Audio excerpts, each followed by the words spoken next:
لوگ کہتے ہیں محمد تو ساحر ہے، محمد تو مجنون ہے، محمد تو دیوانہ ہے، اپنے دین سے بھٹک گیا ہے اور نئے دین کی پیشکش کرتا ہے، نئے دین کی شروعات کرتا ہے اور نئی نئی باتیں بناتا ہے۔ حضرت ابو ذر غفاری رضی اللہ تعالیٰ عنہ کے بھائی حضور کی خدمت میں آئے اور آ کر کے عرض کیا، یا رسول اللہ آپ کا پیغام کیا ہے؟ آپ نے فرمایا میں اللہ کے ایک ہونے کی گواہی دیتا ہوں اور مجھے اللہ نے محمد رسول اللہ کا پیغمبر اور نبی بنا کر کے بھیجا گیا ہے۔ آپ کے کلام کو سنا، آپ کی گفتگو کو سنا۔ حضرت علی کنیس رضی اللہ تعالیٰ عنہ کہتے ہیں، یا رسول اللہ اپنا ہاتھ بڑھائیے، میں آپ پر ایمان لانا چاہتا ہوں۔ اور اسی وقت کلمہ پڑھ کر آپ مسلمان ہو گئے اور آپ کے بعد حضرت نبی کریم علیہ الصلوۃ والتسلیم نے فرمایا، میں آپ کے ہاتھ پر آپ کی قوم کی بیعت کرتا ہوں کہ آپ اپنی قوم میں جا کر کے میری رسالت کا، اللہ کے ایک ہونے کا اعلان کریں اور ان سے بیعت کریں کہ آخری دین اور آخری مذہب اور آخری نبی اس دنیا میں آ چکا ہے۔ چنانچہ وہ اپنی قوم کے اندر گئے اور سب لوگوں نے ان کے ہاتھ پر ایمان کو، اسلام کو قبول کیا۔ مکہ کی یہ سرزمین کہ جس کی گود میں آپ پلے بڑے ہیں، کسی کے آپ نے چچا کہا، کسی کو آپ نے نانا کہا، آپ اسی معاشرے اور سماج میں رہتے ہیں، لیکن اللہ کے ہونے کا پیغام آپ نے سنایا۔ مکہ کے لوگ آپ کے دشمن ہو گئے، لیکن آپ پر ہاتھ ڈالنا کسی کی ہمت نہیں تھی، اس لیے کہ آپ کا خاندان قبیلہ قریش اور بنو ہاشم ایک معزز خاندان سمجھا جاتا تھا۔ اس کے نتیجے میں کسی کی ہمت نہیں ہوئی کہ آپ کو ستائے، آپ کو برا بھلا کہے۔ لیکن میرے بھائیوں، خفیہ طریقے پر 3 سال تک نبی کریم علیہ الصلوۃ والتسلیم نے اپنے مذہب کی تلقین کی ہے اور اپنے دین کی دعوت دی ہے۔ کچھ لوگ آپ پر ایمان لے کر کے آئے، لیکن ان ایمان لانے والوں میں 2 طرح کے لوگ ہو گئے۔ کچھ لوگ تو وہ تھے جو مالداری میں مشہور تھے، ان کا خاندان بھی مضبوط سمجھا جاتا تھا، اس لیے مکہ کے لوگوں نے ان کو ستانا جائز نہیں سمجھا کہ اگر ان پر ہاتھ ڈالا گیا ایک جنگ چھڑ جائے گی، اگر ان کو ستایا گیا تو ہمارے لیے بوال جان بن جائے گا۔ وہ مزدور کمزور طبقے کے لوگ جو اسلام لا چکے تھے ان کو ستایا گیا، کسی کو تڑپتے ہوئے کڑاؤ میں ڈالا گیا، کسی کو سولی پر چڑھا دیا گیا، اور دیکھتے ہی دیکھتے اللہ کے نبی علیہ الصلوۃ والتسلیم پر بھی ظلم و ستم کرنے لگے۔ آپ علیہ السلام مکہ المکرمہ میں مسجد حرام میں تشریف فرما ہے، سجدے کی حالت میں ہے، ابو جہل موجود ہے، عقبہ ابن ابی معیط موجود ہے، وہ اٹھتا ہے اور اٹھ کر کے اونٹ کی اوڑنی کو لاتا ہے، نبی کریم علیہ السلام کو تسلیم کی گردن مبارک پر رکھ دیتا ہے۔ آپ کے چہرے پر اس گندگی کو ڈال دیا گیا، آپ کی گردن پر اس سڑی ہوئی اوڑنی کو ڈالا گیا۔ آپ اٹھنا چاہتے ہیں لیکن اٹھ نہیں سکتے، کسی کو اور آنے کی ہمت نہیں، اگر آ کر کے اس اوڑنی کو ہٹاتے ہیں مکہ کے ظالم اور مکہ کے کافر نبی کریم علیہ السلام تسلیم کی دشمنی میں ان کو ہلاک کر سکتے تھے، لیکن آپ کی لخت جگر، آپ کی بیٹی حضرت فاطمہ رضی اللہ تعالیٰ عنہا تھوڑی تھوڑی باہر تشریف لائی اور آنے کے بعد آپ کے سر مبارک سے اس اوڑنی کو ہٹا کر کے پھینک دیا۔ آپ تشریف لے گئے۔ اس سے بڑھ کر کے ایک ہوا کہ بازار ذوالفقار میں اللہ کے نبی علیہ السلام و تسلیم اعلان کرتے ہیں، یا ایھا الناس قولوا لا الہ الا اللہ تفلحوا۔ سارے لوگ سونے کی خرید و فروخت کر رہے ہیں، اپنی ضرورتوں کا سامان خرید رہے ہیں، اللہ کے پیغمبر علیہ السلام ایک اللہ کے ہونے کی دعوت دے رہے ہیں، اپنے رسول ہونے کی رسالت کا اقرار کر رہے ہیں۔ پیچھے ابو لہب ہے، پیچھے ابو جہل ہے، آپ پر پتھر اٹھا کر کے مارتا ہے، آپ کے جسم مبارک سے خون نکلتا ہے، آپ کی ایڑیوں پر پہنچ جاتا ہے، لیکن آپ نے اپنی زبان نہیں کھولی۔ اسی پر بس نہیں ہوا بلکہ آپ کے ساتھ ہر طرح کا ظلم کیا گیا۔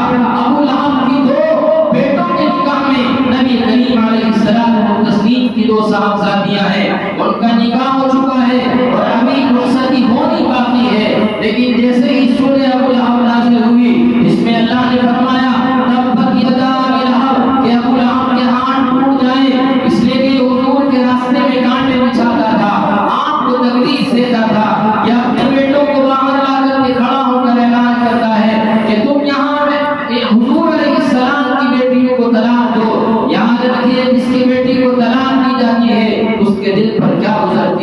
اور جبکہ سماج کا وہ معزز اور اشرف اور بہترین انسان ہو، اس کے لیے تو مرنا اور جینا بڑا مشکل ہو جاتا ہے۔ اس کے دونوں بیٹوں نے آ کر کے نبی کریم علیہ السلام تسلیم کی بیٹیوں کو طلاق دے دی۔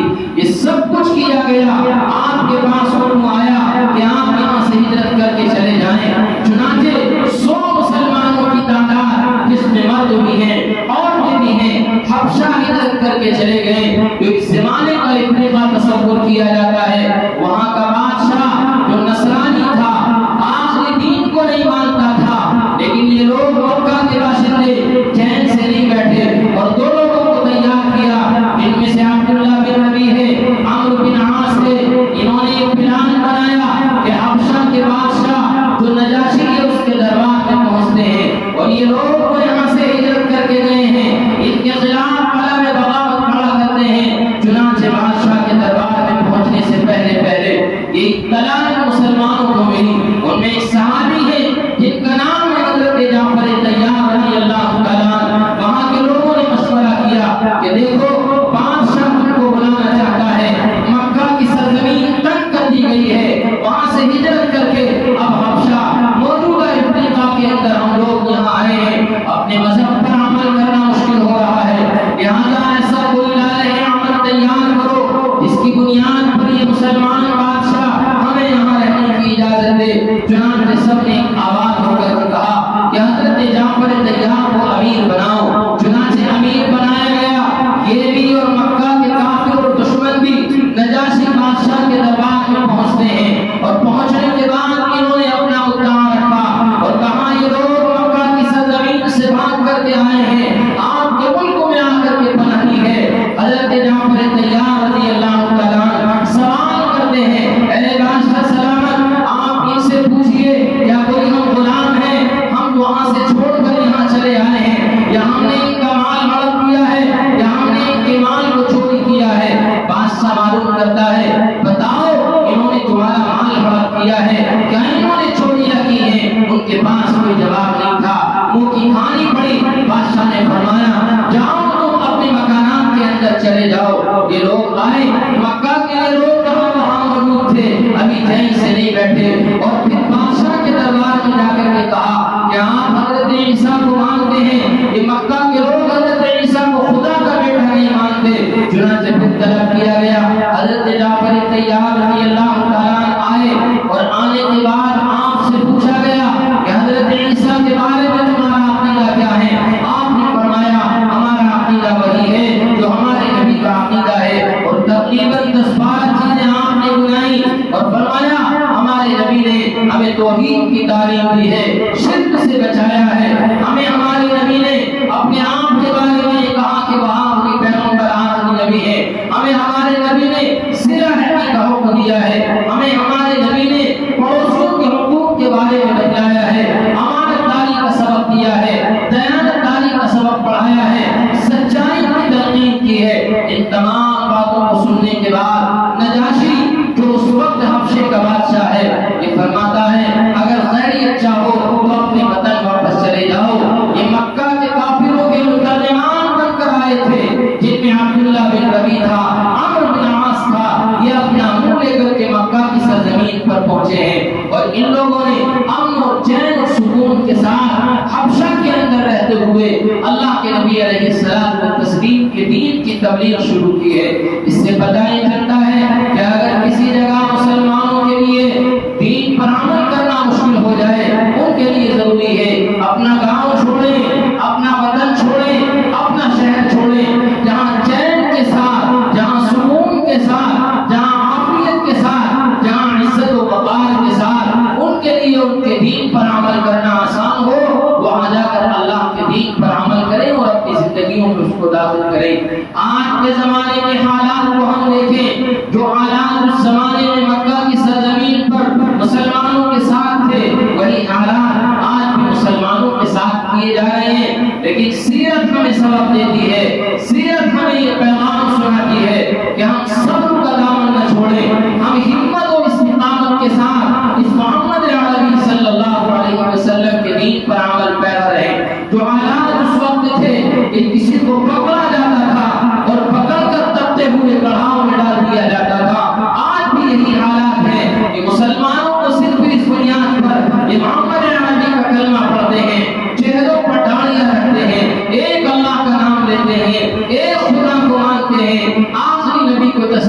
کرتے ہیں ان کو پکڑ کر گرفتار کیا جاتا ہے، ان کی موت لنچنگ کی جاتی ہے۔ اب تو حد یہ ہو گئی کہ جو مکہ کی سرزمین پر حالات تھے، چاقوں سے دام دیا جاتا ہے، چاقوں سے کاٹ دیا جاتا ہے۔ لیکن مسلمانوں، ہمیں گھبرانے کی ضرورت نہیں، اپنے ایمان کو مضبوط کرنے کی ضرورت ہے، اپنے ایمان کو سلامتی کے ساتھ بچانے کی ضرورت ہے۔ یہ لوگ تو پہلے ہی سے قرآن کے دشمن ہیں، اسلام کے دشمن ہیں، نبی کے دشمن ہیں، لیکن اللہ کا نظام کچھ اور ہے۔ دنیا کے بادشاہ نظام کچھ اور بناتے ہیں، اللہ کی تدبیریں اور اس کا نظام کچھ اور ہوتا ہے۔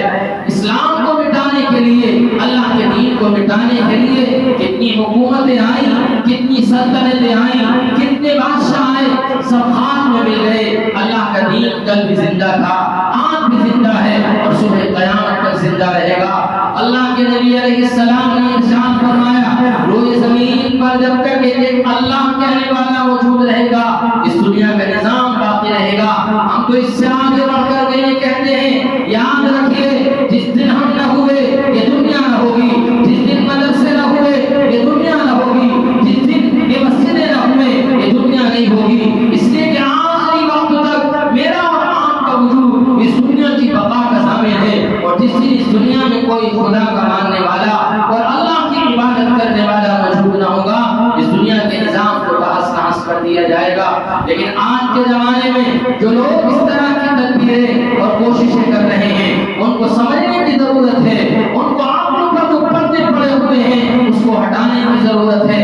اللہ کے نبی علیہ السلام و تسلیم نے تمام چیزوں کو برداشت کیا ہے۔ آپ یتیم بھی ہوئے، آپ کو ستایا بھی گیا، آپ کی بیٹیوں کو طلاق بھی دی گئی، آپ کے چہرے پر تھوکا بھی گیا ہے، آپ کے اوپر پتھر بھی برسائے گئے ہیں، آپ کو گالیاں بھی دی گئی ہیں، آپ کے جسم اندر پر گندگی بھی ڈالی گئی ہے، لیکن اللہ کے نبی علیہ السلام نے اپنے مشن سے کبھی اپنے آپ کو نہیں روکا۔ اس لیے مسلمانوں، ہم مسلمان ہیں، دنیا کی طاقت سے جو گھبراتے ہو وہ اللہ ہے جو دن کے دن اور رات صبح میں یہ اعلان کراتا ہے، اللہ اکبر، اللہ سب سے بڑا ہے۔ اے لوگوں، تم سو رہے تھے، سب سے پہلے تمہارے کانوں میں کلمہ پڑھنا چاہیے۔ تم امیر ہو، بادشاہ ہو، فقیر ہو، طاقتور ہو، کمزور ہو، بیدار ہو گئے ہو تو سن لو، اللہ اکبر، اللہ سب سے بڑا ہے، اللہ کی طاقت سے بڑی کسی کی طاقت نہیں ہے۔ اور رات کو دن کے کام کاج اور غفلت میں تم اپنے آپ کو منہمک کر لیتے ہو، لیکن جب سونے کے لیے تیار ہو تو پھر سنو، اللہ اعلان کراتا ہے، اللہ اکبر، اللہ ہی سب سے بڑا ہے۔ پتہ نہیں چلتا ہے جو سب سے بڑا ہوتا ہے طاقت اس کے پاس ہوتی ہے، جو سب سے بڑا ہوتا ہے حکومت اس کے پاس ہوتی ہے۔ ان الحکم الا للہ، تم تو دنیا کی حکومت کی بات کرتے ہو، قیامت کے دن ساری کائنات کے سامنے اللہ کا یہ اعلان پڑھ کر کے سنایا جائے گا کہ بلاؤ دنیا کے بادشاہوں کو کہ جنہوں نے ایمان والوں کے لیے دنیا کی زندگی کو ترک کر دیا تھا، اور پوچھو ان سے آج کس کی حکومت ہے۔ کوئی اپنے ہاتھ کو آگے نہیں کرے گا اور اعلان کیا جائے گا ان الحکم للہ، اگر حکومت ہے تو آج بھی اللہ کی حکومت ہے۔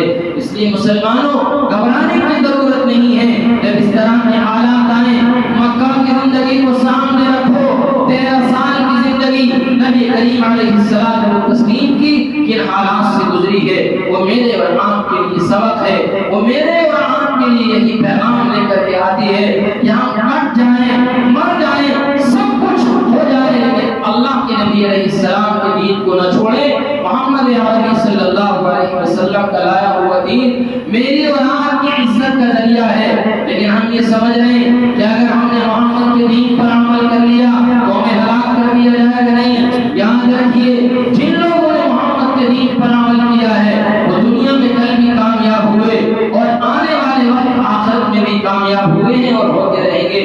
یہ ہمارے ذہن کا فطور ہے، اس لیے ذہن کے فطور کو نکال کر یہ سبق پیش کر دو کہ جان دی ہوئی اسی کی ہے۔ حق تو یہ ہے کہ حق ادا نہ ہوا، یہ جان کل بھی جانی ہے، آج بھی جانی ہے۔ اگر جائے محمد کے نام پر جائے، اگر جائے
علیہ السلام کی سیرت کو اپنائیں. یہی میرے اور آپ کے لیے سبق ہے. اللہ سے دعا ہے کہ پروردگار عالم جو یہ حالات چل رہے ہیں ان حالات کو ختم فرما کر مسلمانوں کو ایمان حوصلہ اور ان کو ایمان پر ثابت قدمی نصیب فرمائے. آمین. وآخر دعوانا الحمدللہ رب العالمین.